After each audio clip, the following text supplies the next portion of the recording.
हरिओम. मोठ्या आईच्या चरणी आणि परमपूज्य अनिरुद्ध बापू आणि पूर्ण समस्त चंडीकुलाला प्रथम वंदन करून मी आज बापूंचे आलेले अनुभव कथन करणार आहे.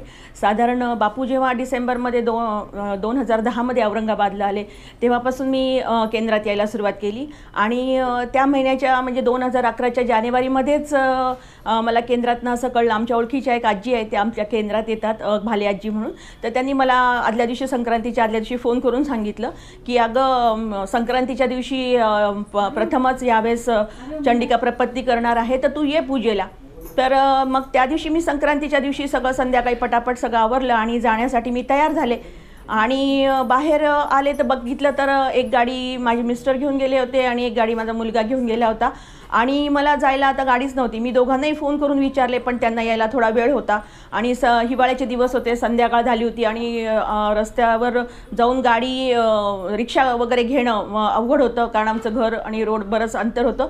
त्याच्यामुळे मी बराच वेळ दोघांची वाट पाहिली पण दोघांना यायला उशीर झाला आणि मग त्या दिवशी मला काही पूजेला जायला जमलं नाही. पण मला इतकी रुखरुख लागली आणि इतकी मी बेचैन झाली की काय आज पहिल्यांदाच केंद्रामध्ये पूजा होती आणि आपल्याला जाता नाही आलं. मी खूपच अस्वस्थ झाले. बापूंना सांगितलं की बापू बघा ना, आज केंद्रामध्ये पूजा होती, पहिल्यांदाच संक्रांतीची चंडिका प्रपत्ती होती आणि मला जायला मिळालं नाही, तर मी क्षमा करा, मला यायला जमलं नाही. मी असं म्हणून खूप बेचैन होती रात्रभर.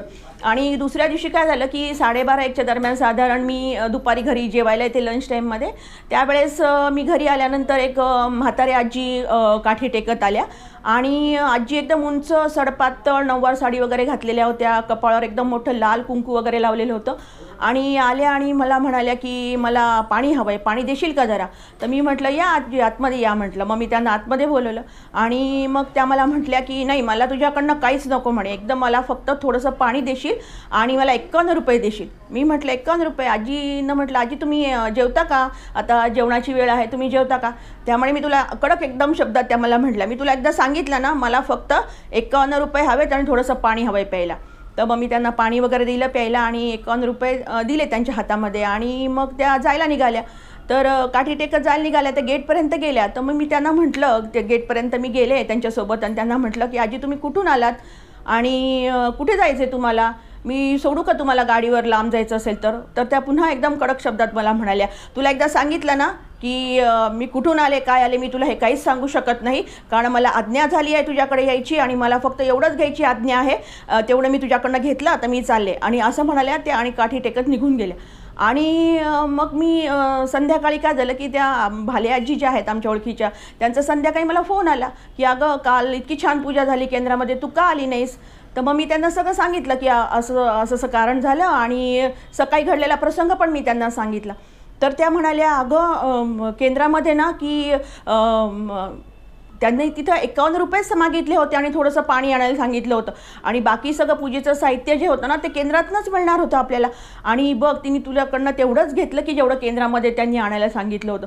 माझे इतके डोळे भरून आले आणि मला काय बोलावं काहीच सुचेना. मी एकदम अवाक झाली त्यांच्या उत्तराने आणि मला कळलं की खरंच आई आपली किती कनवाळू आहे, किती मायाळू आहे, लेकरासाठी ती काय काय करते. म्हणजे मला भेटायला तिला जायला जमलं नाही, मला पूजेला जायला जमलं नाही, म्हणून ती स्वतः मला भेटायला आली.